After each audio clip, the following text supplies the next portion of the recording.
Hey there, it's Allison Meow here. Just wanted to read some more true scary stories from Reddit. I hope you enjoy it.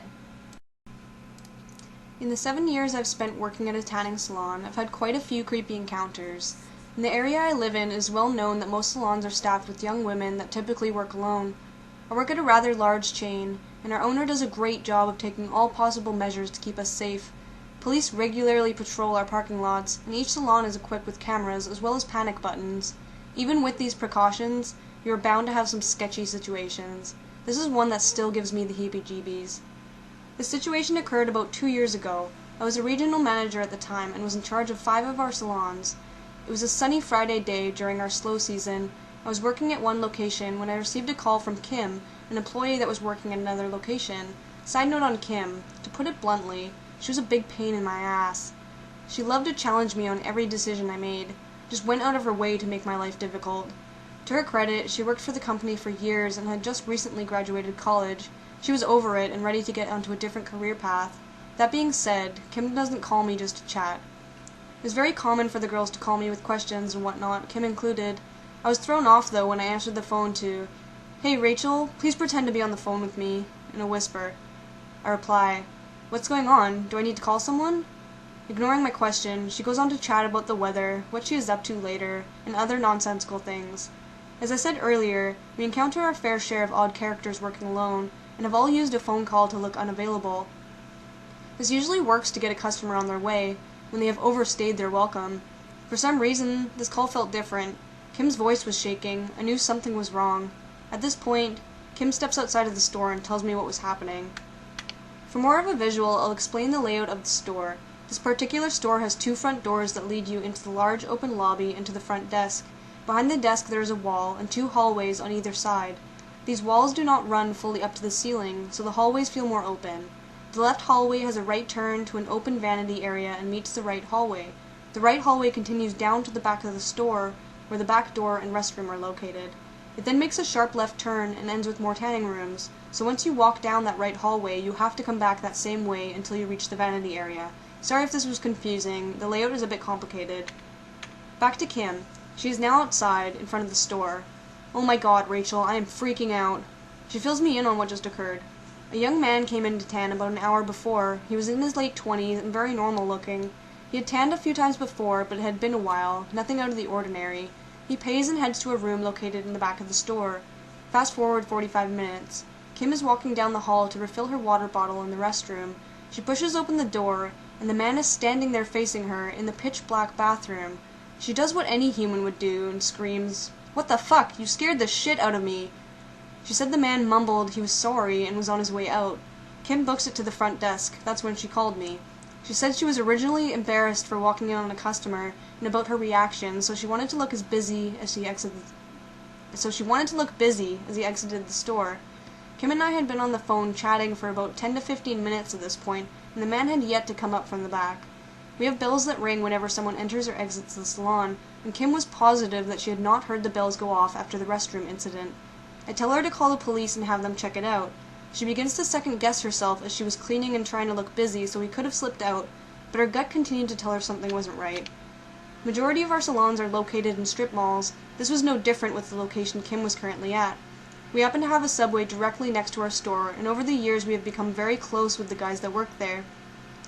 Kim and I decided that if she was not going to call the police at this point, then she should have Mike from Subway come over and check out the store, just to make sure the guy was gone. I know it sounds silly to some of you, but the amount of weird shit we deal with, we try to cover our bases before calling the police for every little thing. Mike comes over, makes his way throughout the store, and finds nothing. He spent a good 20 minutes checking every room, as Kim was visibly shaken up. Mike heads back to Subway, telling Kim not to hesitate to call if she needed anything else. Kim calls again a few minutes later after Mike leaves. She's practically crying at this point. "Rachel, I know he is still here. I just know it. I am so scared."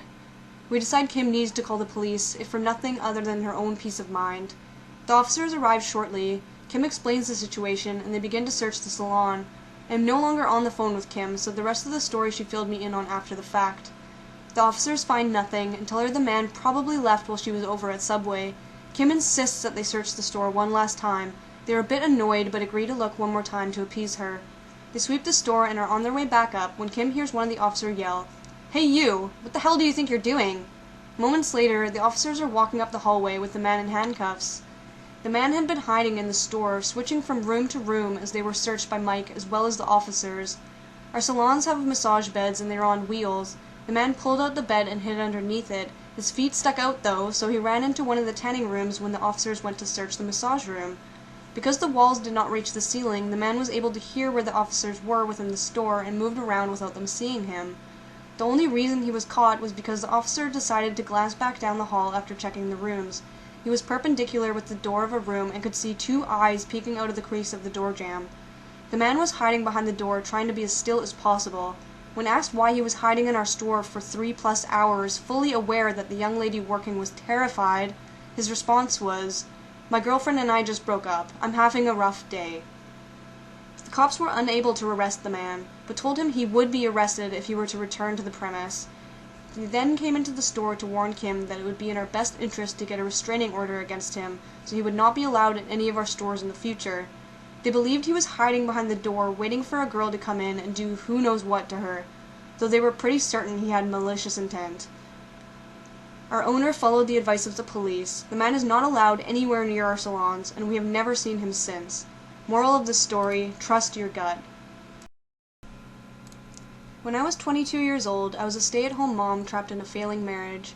My husband worked as a deckhand on a crew boat in the Gulf of Mexico, so the schedule he worked kept him offshore for 3 weeks at a time, and then he would come home for a week. This meant my 1-year-old daughter and I were on our own most of the time, and I was going crazy. I had to get out of the house, out of the marriage, just out. So despite heavy protests from my husband, I decided to rejoin the workforce. Having no useful skills aside from diaper changing, I started applying for every horrible retail job I could find. A few weeks passed with no success, and I began to get discouraged. My husband was home from work and raising hell at the idea of me working, so I decided to throw in the towel. Then he called me, Mike, the Radio Shack manager. Mike asked me to come in for an interview later that afternoon. I put on my most professional outfit, argued with my husband for a while, and left for the local Radio Shack. I was so nervous. This was my first step towards freedom, away from that house and away from my husband. I had to ace this interview. I walked through the glass door in the tiny strip mall and was greeted by Mike. He was a short, stocky man in his 30s. I followed him to the back room where he asked me the usual questions. Then the questions became a little more personal, about my husband, my child, myself in general. I assumed he was just getting to know me and blew it off. He finished the interview by saying, "I've interviewed a lot of people. Some of them have more experience, but you're definitely the best looking. The job is yours if you want it." I didn't want it anymore, but I needed it, so I accepted. I went home feeling relieved and told my husband I wanted to separate before he left for work the next day. I started my new job the following week. My first couple of days working there went well. I spent most of my time in the back room doing training on the computer. Mike hadn't said anything else inappropriate, so I thought maybe that comment in the interview was just a failed attempt at humor. Then I began working on the floor. Every shift I worked the next week was with Mike, and Mike alone. He was the manager, and I was new, so that seemed perfectly reasonable. However, Mike got progressively creepier as the week went by. He said he could tell how unhappy I was and that I should leave my husband. I didn't dare tell him I already had. He made endless remarks about how much money I was going to make the store because I could sell anything to a man. He told me how fat his wife was and how miserable he was with her. Definitely inappropriate, but nothing I couldn't handle.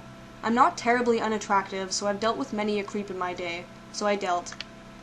My second week there, things got worse. I was still only scheduled to work with Mike, and only closing hours. His comments got more aggressive, and he began texting me non-stop when I wasn't there. I was getting annoyed, but I really needed this job.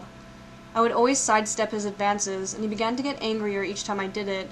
One slow night around close, we were sitting around killing time until we could lock the doors and begin cleaning. The registers were on this little semicircle island in the middle of the store. I was sitting on the counter, and he leaned against the counter opposite of me. He started walking towards me as he was talking. Eventually he got uncomfortably close, so I stuck my legs straight out in front of me, trying to play it off as me stretching, which put my feet within 2 inches of his belly. He laughed, grabbed my ankle, and slung my leg down. "That won't stop me." I turned and noped right off the other side of the counter, locked the door, and began cleaning. He sat on the counter watching me without saying a word the rest of the night. The next night I closed with Mike again. I dreaded it, but I had no choice. I needed this job. To my surprise, the shift went by without incident. When closing time finally came, I locked the door and began cleaning. Mike sat quietly perched on the counter and stared at me again. I cleaned as quickly as I could. He eventually spoke up. "Come here, I need to show you something." He walked through the door and into the hallway that led to the bathrooms and office as I followed. As soon as the door swung shut behind me, he turned. I pressed myself back against the door as he put his hand against it and leaned down, his face an inch from mine. "You know, this is the only spot in the store with no cameras. I can do whatever I want right here, and no one would know." I wish I could tell you I punched him in his ugly, smug face, or that I came back with some equally terrifying threat, but I didn't. I just stood there, pressed against the door. He removed his hand from the door, stood up, and took a step back. I ran through the store, out of the door, and to my car. I quit. I didn't need the job that badly. I would figure something else out, but at least this nightmare was over. I never had to deal with that man again. Wrong. As I was driving home trying to process what had just happened, my phone buzzed. A text message. From fucking Mike. I threw my phone back in my purse without reading it and went home. In the 5-minute drive from Radio Shack to my house, I got 11 texts from him, and they kept coming. "I'm sorry, I didn't mean to scare you. It was just a joke. Please come back. Where the fuck did you go? I have your address on file, you know, and GPS. Your husband is at work, right? You're in the blue house, right?" I was scared and home alone. What do I do? He's obviously outside my house. Call the police? No, that would have made sense, so I didn't do that. I just kept the gun my dad gave me within reach and ignored him. The texts kept coming over the next week until my husband finally came home. I didn't tell him at first because we weren't together, and we fought a lot about that fact, but he could tell something was bothering me. I finally told him everything. He didn't say anything for a few minutes. After a while, he said he was going to the store for cigarettes. He was gone for about 45 minutes. A trip to the gas station shouldn't have taken more than 10. I never heard from Mike again. This happened about 3 years ago. I was attending the university in a nice small town in California. I lived just a couple blocks away from campus, and it was about a 10-minute walk, so I never bothered trying to find parking. I would just walk. I had a math class that ran from 6 to 9 at night on Tuesdays and Thursdays. I generally have no issues walking home, even in the dark. I'm 6'3" and around 200 pounds. I have a big red beard, and I believe people are usually more afraid of me than I am of them. I should note that I'm a total pansy, and were anyone to ever attack me, I'd probably end up in the fetal position crying. About a week before this particular night, the school sent out an email to all the students. There had been several instances of girls being stalked, and in a couple cases attacked or taken by a group of 3 or 4 men in a black 4-door car. They warned us to walk in groups and not stay out late. The attacks were all after dark. I remember reading the email and feeling horrible for the girls who had been attacked, but I also didn't pay it too much mind as I didn't quite fit the attackers' criteria. While people had been able to count the number of assailants and describe the car, nobody ever got a license plate number. It was a very cold Thursday night. I'd worn my large hooded jacket to keep warm on the walk. We had a test that day, which meant we'd get to leave class early. Our teacher would usually spend about 20 minutes going over stuff, then give us the test. After we finished and turned it in, we were allowed to leave. So instead of all 30 or so people leaving class at once, we were all spread out in our departures. I was probably the 10th or so person to finish the test, and I started to walk back home. I threw on my big jacket and put the hood up. I love this jacket because it's incredibly warm and makes me look more bear-like. One of the people who finishes the test before me was this very petite girl. We had sat next to each other several times, but I'm pretty socially awkward and had never spoken to her. She was walking about 30 yards ahead of me. It was around 8 p.m. and dark. She was staring at her phone as she walked along. We'd been walking for a couple minutes when I started noticing something that made me feel a bit off. There weren't any streetlights along the stretch of road, so it was pretty dark.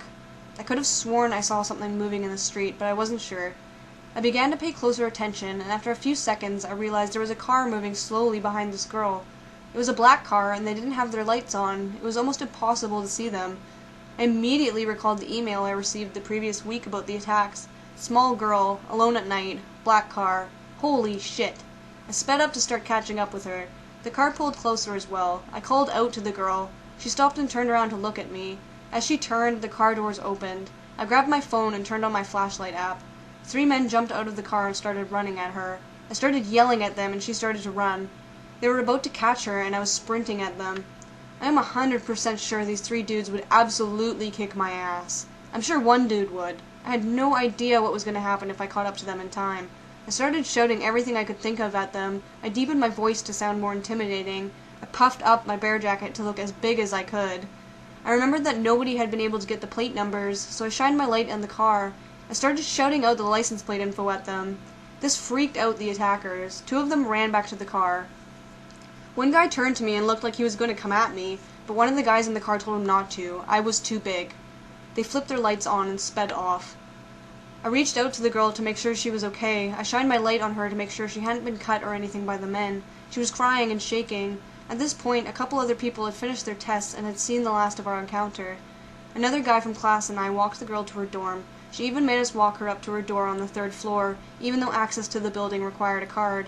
We called the police and told them about the encounter. I had memorized the plate number on the car, as I had shouted it at the guys a couple times. A month or so later, they found the car. Inside were some knives, duct tape, mace, and rope. They caught 2 of the guys outright and were trying to get them to out the others involved. Every Tuesday and Thursday, even after the police caught the guys, I would walk the girl to her dorm after class and then head home. It was one of the scariest moments of my life. I thought for a while that I was going to either watch this girl get kidnapped or be brutally murdered trying to stop it. Stupid, rapey, kidnappy, meanie guys, let's not meet. My story takes place in the spring of 2000. I had recently gotten my first puppy, a very longed-for contribution to my life. I was 20 and had just moved into a dog-friendly apartment building and was enjoying the hell out of finally having a little pup in my life. I started walking him several times a day and soon interacted with lots of new people who also walked their dogs the same place as I did. There were many really nice people that I got to know, and then there was Hugo. He was a 45-ish bloke with shaven head and a way of talking to you as if he was your best, oldest friend in the world. I didn't want to be rude and tell him to stay away, not at first. When I started getting texts from him without ever giving him my number, I told him to please leave me alone. He would inform me, as if it was perfectly normal, that he would sit and wonder if I was home, and drive by to check if my car was in the parking lot. If it wasn't, he admitted to feeling jealous and badly done by, wondering who I was with. I started avoiding the trails that I knew he often walked, and instead took my dog to a forest area outside the city, where we would play and run and have a great time. I started getting emails from Hugo, where he held long, one-sided conversations about why we made a perfect couple. I ignored the emails. Then I got letters, no stamp, in the mail, where he informed me about where he had seen me, what I had been wearing, and where my 4-year-old niece went to daycare. "She looks just like you," he said. This is where I started to freak out a bit, and went to the police for support. The policeman informed me that even if his behavior was indeed disturbing, he had made no actual real threat and therefore police could do nothing, apart from phoning him and telling him off. I figured they must have done that because the texting and emailing stopped. Months went by and I forgot about the whole thing, until one evening in the beginning of September, I was babysitting my niece and decided to take her and the dog to my favorite spot along the forest trail. There's a bench and a fire pit and we could bring hot dogs and cocoa and have a nice evening outdoors. My niece was halfway into her second hot dog and I was over by the riverside, throwing sticks into the water for my little dog to retrieve, when I suddenly realized that my niece was talking to someone. She was giggling and laughing. I turned around to see her sitting on the lap of Hugo. He is bouncing her around, and she laughs and smiles at him. I can't describe the feeling that came over me, but I heard myself say, "Put her down right now," and started walking towards them. I didn't run. I was afraid I might spook him and cause him to run off with her. I also didn't want to scare her. He must have been watching me, following me without noticing, I thought, the sick bastard. "Such a pretty little princess," he said. "She's got your smile." "Come to me," I said to my niece, but then his grip around her tightened and she stopped giggling and looked at me with disbelief. My dog was now sensing that something had changed, that there was some sort of threat in the air, and started to bark dementedly. "Go play with the dog, princess, and your aunt and I will take a little walk," Hugo said to my niece, but his eyes were locked on me. "Isn't that right, darling?" he added, a thin veil covering an open threat. "Okay," the girl agreed, and he reached out a hand to me, grabbing hold of my arm before letting go of the child. "Go play," I said to her, trying to sound normal. "Go play with the dog, but stay clear of the water. I'll be right back." At this, Hugo sniggered and yanked me with him down the trail. "So how come you're here this evening?" I asked, trying to sound casual and not scared out of my mind. "You told them I was a perv. You told the police I was a stalker. I'm just looking out for you, don't you see that? I do everything for you, and you're just an ungrateful, deceiving little bitch." "I didn't realize you were looking out for me," I said, unsure of how to handle the situation, waiting for an opportunity to run. Of course, if I wanted to make sure you didn't try and do anything stupid on our date, I would have taken the girl with us. See, I'm no monster. I'm your protector, your soulmate, so I let her be. I'm nice like that. At this he stops in his tracks, turns around to face me, and lets go of my arm to touch my face. Before I knew what I was doing, I had shoved the heel of my hand directly on his trachea, the way we had practiced so many times during my conscription year, but never thought I would use in real life. Never hesitate. If you need to do this, then do it with all you have. There are not second chances. Our instructor had said that, and to my surprise, I had paid better attention than I knew. Hugo went down on his knees, a stunned look on his face, and both hands clutching his throat. Run, I thought, run. I ran back to where I had left my niece and dog, snatched her up from the ground, and ran with the dog barking by my side back to the car. I threw the now crying child and the dog into the car and sped off. No seatbelts, no child seats, no nothing. I drove to the same police station that I had visited once before, and actually got to see the same policeman. They didn't find him where I had left him, but retrieved my bag that I'd left at the scene, as well as the dog lead and my niece's sunglasses. My niece had no idea that he wasn't a good guy, and no one could testify as to what had happened. He was never brought in, and I never got the ending that I wanted. It took me a long time until I stopped looking over my shoulder when out running, even longer before I could open my door when the doorbell rang, without first reaching for my pepper spray. I haven't seen or heard from him since that day. I hope we never meet again. I'm female, 24, and from the UK. Despite a few creepy instances as a child, there has only been one time in my adult life that I have felt true primal fear. My apology if it's a little long, but trust I am being as concise as possible and need to explain the surroundings a little at first. I live in a village in the middle of the English countryside. To paint an accurate picture of its size, it has a population of 4,000, but feels more like 1,000 due to its spread out nature and being surrounded on all sides by lots of fields, farms, and woods that eventually connects onto a pretty famous forest. It's kinda in the middle of nowhere, and because of this has notoriously bad phone and internet connections. Having lived here all my life, I know the place like the back of my hand. I know where all the public footpaths through the woods and fields are, where they connect, which are shortcuts, where to cross deep streams, etc. I have gone on walks in this area throughout my childhood with parents and alone as an adult. Nothing bad had ever happened. I felt safe here. The story takes place last summer in July after I moved back home from university. I had yet to get a job and smoked a lot of weed, a habit my parents despised and which I kept hidden from them by going for evening walks, multiple pre-rolled joints hidden away in my hoodie pocket. As usual this day they both got home at 5 p.m. We had dinner, but chatted for a while longer than usual, as my mom had quite a hectic day and was telling me about it. Because of this, I ended up heading out for my walk an hour later than routine, around 7 p.m. But as it was summer, the sun was still shining, so honestly I didn't really notice that it would start getting dark while I was still out.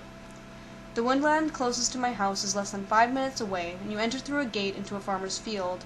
You can see across the open area quite far until the first set of small woods obscures your view. That's where I was heading, as I knew this track takes under 2 hours and leads back onto the same path I was standing on now. More than enough time to smoke the 3 joints I had in my pocket and for the smell to leave my clothing, I had thought.